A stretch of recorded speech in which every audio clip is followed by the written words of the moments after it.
संप्रदाय से बताया गया है। तो हवेली संगीत का जो संबंध है वो किससे संबंधित बताया गया है। याद रखना, इसका जो प्रश्न का राइट आंसर होगा वो होगा आपका हवेली संगीत के बारे में पूछा गया था। हवेली संगीत में वल्लभ संप्रदाय इज राइट आंसर है। राजस्थान के कौन से संत कलयुग के जो है वो कलयुग के वाल्मीकि कहलाते हैं। तो याद रखना, कलयुग के वाल्मीकि से अगर प्रश्न पूछा है तो इसमें हरिदास जी राइट आंसर हो जाएगा अपना।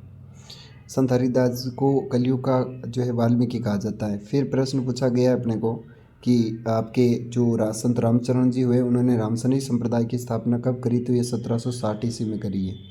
और रामसनी संप्रदाय की स्थापना 1760 में की गई। इस संप्रदाय में राम की भक्ति रामधुन के माध्यम से करते हैं। प्रार्थना स्थल को रामद्वारा कहते हैं, जहाँ गुरु का चित्र सामने रखा होता है, क्योंकि इस संप्रदाय में गुरु के महत्व पर सर्वाधिक बल दिया गया है। नेक्स्ट प्रश्न है, निम्न में से कौन सा मंदिर वल्लभ संप्रदाय की प्रमुख पीठ कहलाता है। वल्लभ संप्रदाय की प्रमुख पीठ कौन सा मंदिर कहलाता है। तो जो प्रथम पीठ थी वल्लभ संप्रदाय की वो है श्रीनाथ जी नाथद्वारा, जहाँ की पिछवाई कला याद रखना काफ़ी फेमस रही है। नेक्स्ट प्रश्न है, श्री कृष्णम शरणम गमे। श्री कृष्णम शरणम गमे, इसका क्या राइट आंसर होगा। तो इसका राइट आंसर है वल्लभ संप्रदाय।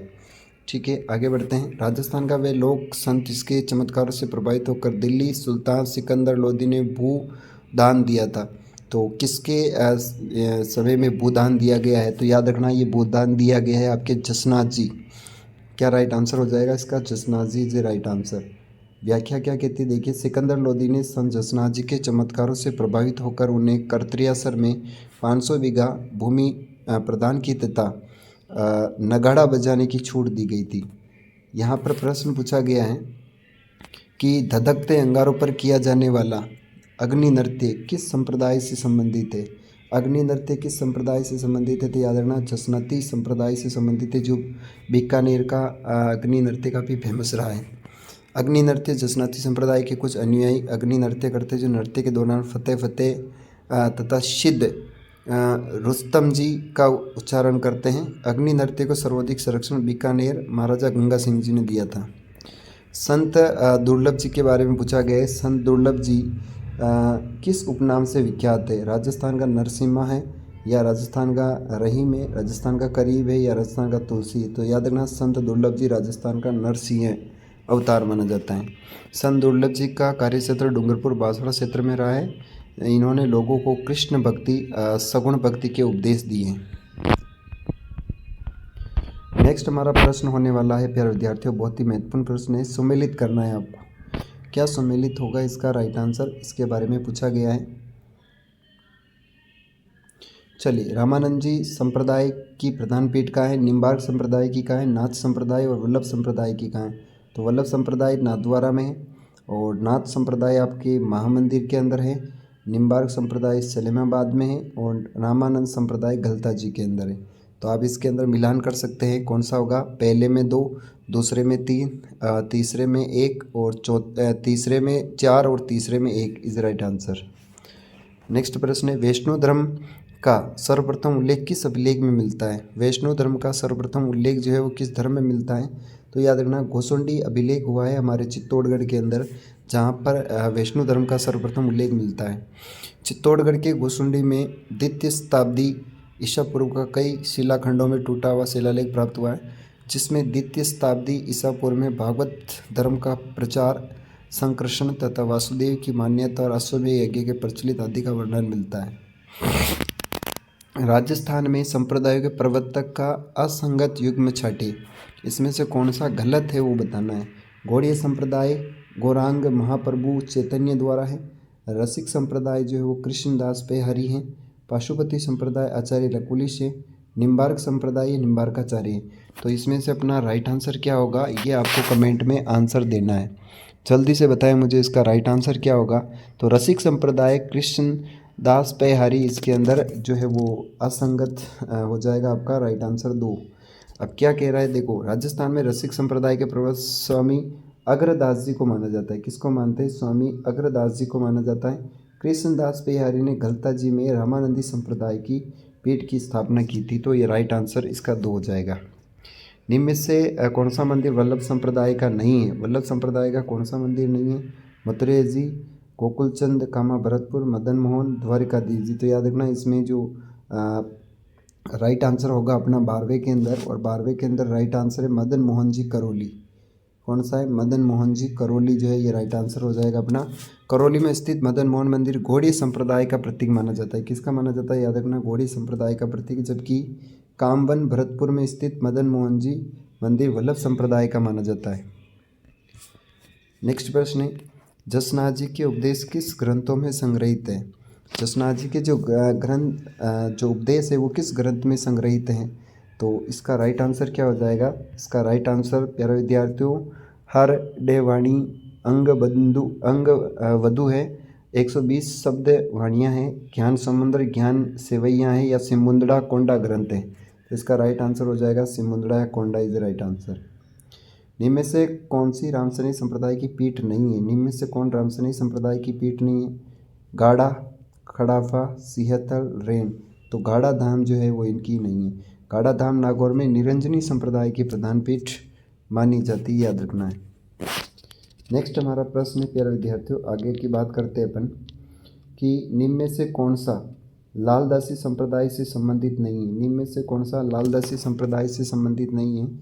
अब कौन सा लालदासी संप्रदाय से संबंधित नहीं है इसके बारे में बताना है। तो इसका राइट आंसर शेरपुर अलवर है, नगला जाज भरतपुर है, डेहरा अलवर में, धौली दूत अलवर में। तो इसका राइट आंसर होगा वो होगा डेहरा।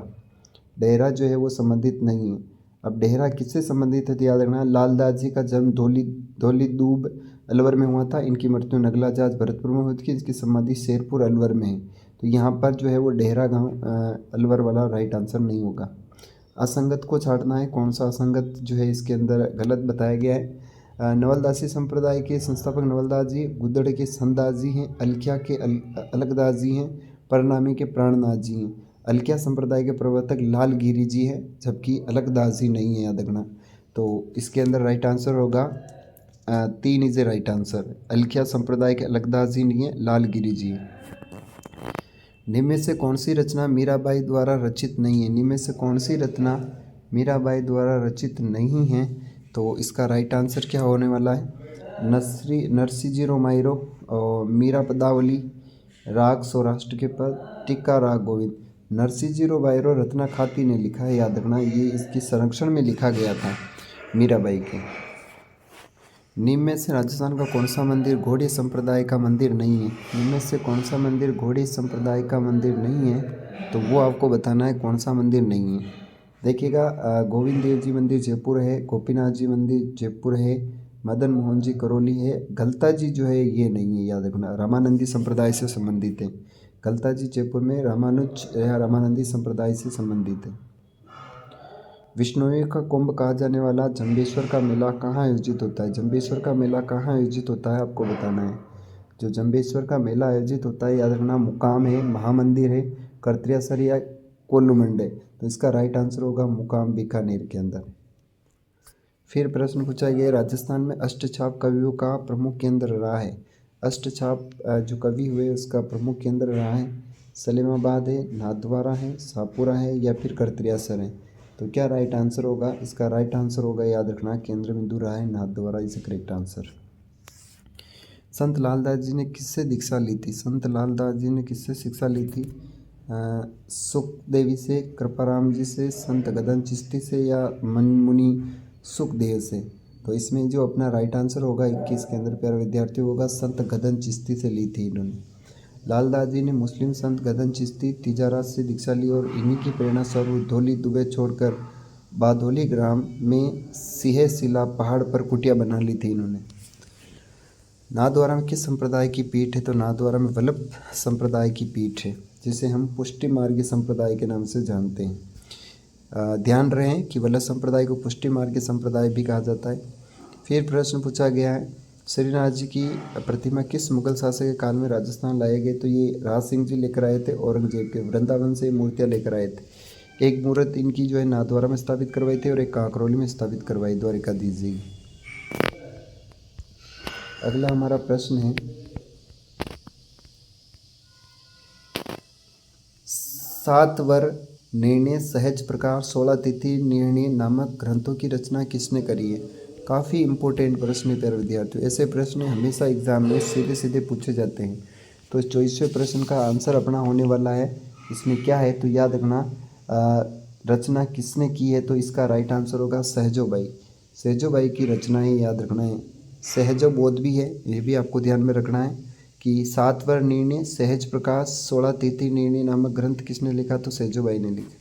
फूलडोल महोत्सव किस संप्रदाय से संबंधित है, ये शाहपुरा में पड़ता है और ये रामसनई संप्रदाय से संबंधित है, यह आपको पता होना चाहिए। चलिए नेक्स्ट है, फूलडोल महोत्सव का आयोजन कब होता है। फूलडोल महोत्सव का आयोजन है वो कब होता है, आपको इसका आंसर बताना है। भाद्रपद कृष्ण एकम से भाद्रपद पंचमी तक है, चैत्र कृष्ण एकम से चैत्र कृष्ण पंचमी तक है, श्रावण कृष्ण एकम से श्रावण कृष्ण पंचमी तक है, चैत्र शुक्ल एकम से चैत्र शुक्ल पंचमी तक। तो इसका राइट आंसर क्या हो जाएगा, इसका राइट आंसर होने वाला है, प्यारे विद्यार्थियों याद रखना है, वो इसका राइट आंसर होगा चैत्र कृष्ण एकम से चैत्र कृष्ण पंचमी तक जो है वो फूलडोल महोत्सव शाहपुरा में आयोजित होता है। विष्णुई संप्रदाय के प्रवर्तक जाम्बोजी का जन्म कब हुआ। जाम्बोजी के जन्म के बारे में प्रश्न पूछा गया है कि जाम्बोजी का जन्म कब हुआ, तो जाम्बोजी का जन्म प्यारे विद्यार्थियों हुआ 1451 ईस्वी में। दादू पंथ के कितने प्रकार माने गए, दादू पंथ जो हुआ है उसके कितने प्रकार माने गए हैं, तो दादू पंथ के कितने हैं, 2 है, 5 है, 3 है या 4 है, तो राइट आंसर 5 होगा। कौन कौन से हैं, तो याद रखना खालसा, खाकी, नागा, उत्तरादे, विरकदे 5 माने गए हैं। फिर प्रश्न पूछा गया अपने से कि संत दादू दयाल को अकबर ने धार्मिक चर्चा के लिए फतेहपुर सीकरी के इबादत खाने में कब बुलाया था, यानी अकबर ने इनको इबादत खाने में कब बुलाया था, तो इसका राइट आंसर हो जाएगा 1585 में बुलाया था। संत दादू की रचना का संग्रह अंग वधु का संकलन दादू के किस शिष्य ने किया था। काफ़ी इंपॉर्टेंट प्रश्न है और ऐसे प्रश्न एग्जाम में हमेशा छपते हैं, तो इसका राइट आंसर होने वाला है वो होगा प्यारे विद्यार्थियों रजत जी, जो कि आजीवन दूल्हे के वेश में रहे थे, राइट आंसर हो जाएगा। कौन सा संत दूसरा शंकराचार्य कहलाता है, कौन सा संत जो है वो दूसरा शंकराचार्य कहलाता है, तो दूसरा जो शंकराचार्य कहलाने वाला संत है उसका नाम है सुंदरदास जी, याद रखना। ये भी जो है वो आपके दादू जी के शिष्य हुए थे। सुंदरदास जी को उनकी विधाता व उनके ग्रंथों की रचना के कारण उन्हें दूसरा शंकराचार्य, राजस्थान का शंकराचार्य कहा जाता है। राजस्थान के एकमात्र संत जिनका जन्म राजस्थान में हुआ परंतु उनके चलाए संप्रदाय की पीठ दिल्ली के अंदर स्थित है। अब वो कौन से है, तो याद रखना वो चरणदास जी, राइट आंसर हो जाएगा। कौन हो जाएगा, चरणदास जी राइट आंसर। चरणदास जी ने नादिर शाह के आक्रमण की भविष्यवाणी भी की थी। फिर इनमें से किसके भजन गुरु ग्रंथ साहिबा में संकलित नहीं है, किसके जो भजन है वो गुरु ग्रंथ साहिबा में नहीं है, रैदास है, धन्ना है, पिपा है या संत माहूजी है। तो 33वें प्रश्न का राइट आंसर होने वाला है वो होगा संत माहूजी के नहीं, याद रखना। बाकी रैदास जी के हैं, संत धन्ना के हैं और संत पिपा के हैं। संत माहूजी का संबंध जो है वो डूंगरपुर से बताया गया है, क्योंकि इन्होंने बेणेश्वर धाम की स्थापना करी थी आपके नवाटापुरा डूंगरपुर के अंदर, जो आदिवासियों का कुंभ कहलाता है। मीराबाई के संदर्भ में से कौन सा कथन असत्य है, मीराबाई के संबंध में असत्य कथन है। मेड़ता के राव दुद्दा की पोत्री थी, बिल्कुल। राणा सांगा की पुत्र, ठीक बिल्कुल। इसका बचपन का नाम रिद्धिबाई नहीं था, इनका बचपन का नाम जो था याद रखना है अपने को, बचपन का नाम प्यारा विद्यार्थी मीराबाई का क्या था, पेमल था। इन्होंने टिक्का राग गोविंद की रचना की, याद रखना पेमल था इनका बचपन का नाम मीराबाई का।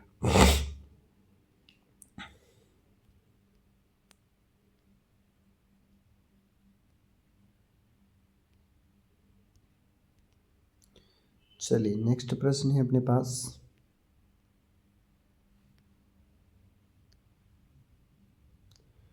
वागड़ की मीरा के नाम से प्रश्न पूछा गया है कि वागड़ की मीरा किसे कहते हैं। चलिए इसका आप सभी को आंसर देना है कि वागड़ की मीरा के नाम से किसे जानते हैं। तो वागड़ की मीरा मीरा है, गुलाबोबाई है, घंवरी बाई है या फल्गूबाई है, राइट आंसर हो जाएगा घंवरी बाई। आगे चलते हैं, संत पिपा के मंदिर के बारे में पूछा गया है। संत पिपा का मंदिर कहाँ स्थित है। संत पिपा का मुख्य मंदिर पूछा गया ओसिया जोधपुर में, टोडा रायसिंह टोंक में, समदड़ी बाड़मेर में या धुवन टोंक के अंदर। तो इसका राइट आंसर हो जाएगा समदड़ी गांव, अभी वर्तमान में बालोतरा में, याद रखना। कहाँ पर है, बालोतरा के अंदर है।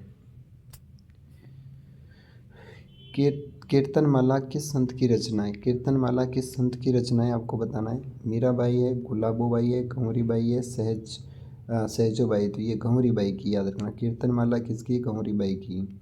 फिर प्रश्न संत रविदास की छतरी कहाँ है? तो संत रविदास की छतरी प्यारे विद्यार्थी याद रखना चित्तौड़गढ़ में 4 खंभों की छतरी है।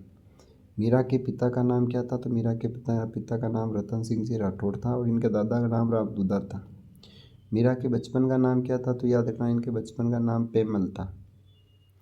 राजस्थान की कौन सी महिला संत दूसरी मीराबाई कहलाती? कौन सी महिला जो है वो संत दूसरी मीराबाई कहलाती है? आपको इसका आंसर देना है। दूसरी जो मीराबाई है वह कौन है? तो याद रखना इसका राइट आंसर होगा रानाबाई। और रानाबाई के बारे में कहा जाता है कि रानाबाई ने मीरा की तरह कृष्ण भक्ति की और इनकी जीवन काल जो है वो 1504 से 1570 तक रहा। 1570 में रानाबाई हरनावा गांव नागौर में जीवित समाधि ले ली थी इन्होंने। तो रानाबाई दूसरी मीरा है। संत रैदास का पेनोरमा कहाँ है? तो संत रैदास का पेनोरमा चित्तौड़गढ़ के अंदर बना हुआ है। कहाँ पर है? तो याद रखना संत रैदास का चित्तौड़गढ़ के अंदर है। प्रसिद्ध महिला संत करमेती बाई के बारे में प्रश्न पूछा गया है कि करमेती बाई का स्मारक कहाँ पर बनाया जा रहा है? तो महुआ में है, सबला में है, खंडेला है, मेड़ता है। तो राइट आंसर हो जाएगा खंडेला में इनका जो है वो करमेती बाई का मंदिर बना स्मारक बना हुआ है। इसे शेखावाटी की जो है अपन मीराबाई के नाम से जानते हैं। श्री कृष्ण भक्ति कर्माबाई जाट का संबंध नागौर के किस गांव से है? नागौर के किस गांव से कर्माबाई का संबंध बताया गया है? तो आपको इसका आंसर देना है। वो है याद रखना कालवा गांव है। कौन सा गांव है? कालवा गांव। फिर प्रश्न है यहाँ पर कि सलेमाबाद में निम्बार्क सांप्रदायिक पीठ की स्थापना किसने करी है? तो ये याद रखना आचार्य परशुराम जी ने जो है निम्बार्क संप्रदाय की स्थापना करी थी सलेमाबाद रूपनगढ़ नदी के किनारे। सलेमाबाद अजमेर में अजमेर की स्थापना आचार्य परशुराम जी ने करी थी जो रूपनगढ़ नदी के किनारे स्थित है। निम्बार्क संप्रदाय में राधा और कृष्ण की युगल रूप से सेवा की जाती है। ये भी काफ़ी इंपॉर्टेंट प्रश्न याद रखना। फिर है प्रश्न बार बार कहाँ जा रहा है। फिर प्रश्न पूछा गया है अपने से कि कौन सा निम्न में से संतों में से जन्म मुसलमान परिवार में हुआ? हरिदास जी, लालगिरी जी, चरणदास जी या लालदास जी? तो लालदास जी का जन्म से मुस्लिम थे जबकि कर्म से हिंदू है। निम्न के में से कौन से दादू के शिष्य नहीं थे? दादू दयाल के कौन शिष्य नहीं हैं? तो सुंदरदास जी थे, रजब जी थे, जगमोहन जी थे, दयाबाई याद रखना ये चरणदास जी की शिष्या थी। संत दरियाव जी के बारे में पूछा गया है कि संत दरियाव जी रामसनी संप्रदाय किस शाखा के प्रवर्तक माने जाते हैं? तो दरियाव जी याद रखना रेण संप्रदाय के माने जो शाहपुरा के संत रामचरण जी हैं, खड़ापा के याद रखना हरिराम जी हैं और सियतल का रामदास जी और श्री हरि रामदास जी ये याद रखना है।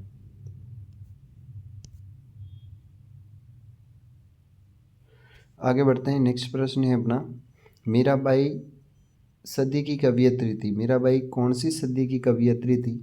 तो 15वीं है, 16वीं है, 17वीं या 18वीं? मीराबाई कौन सी सदी की जो कवियत्री थी? तो याद रखना ये 16वीं सदी की कवियत्री थी। तो प्यारे विद्यार्थियों आज की क्लास को अपन यहीं पर करते हैं समाप्त। क्लास कैसी लगी कमेंट में ज़रूर बताना। अगले 50 प्रश्न में अगली क्लास में लेकर आऊँगा।